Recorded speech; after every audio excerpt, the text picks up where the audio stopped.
ठाणे आयुक्तांच्या आदेशानं मनपानं धडाकेबाज कारवाई करत कळव्यातील सर्वात जुनी शिवसेना शाखा आणि आमदार जितेंद्र आव्हाड यांचं कळव्यातलं राष्ट्रवादी काँग्रेसचं कार्यालय जमीनदोस्त केलं।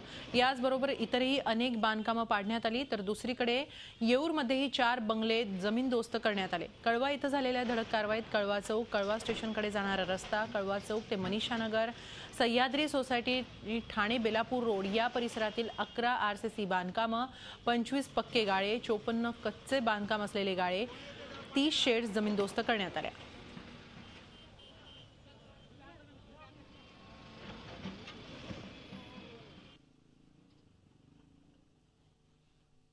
कळव्यामध्ये आज आम्ही जोरदार मोहीम घेतली होती माननीय आयुक्तांच्या आदेशानुसार। त्याच्यामध्ये कळवा असेल, मनीषानगर असेल, सह्याद्री सोसायटीपर्यंत असेल, इकडे कळवा हॉस्पिटलपर्यंत आहे आणि कळवा चौकातील जी काही अनधिकृत बांधकामं होती, जी रस्त्यामध्ये येऊन वाहतुकीची कोंडी होत होती, ती सर्व बांधकामं आज जवळपास 175 बांधकामं आज आम्ही पुन्हा निष्कासित केलेली आहेत। झी 24 तास रहा एक पाऊल पुढे।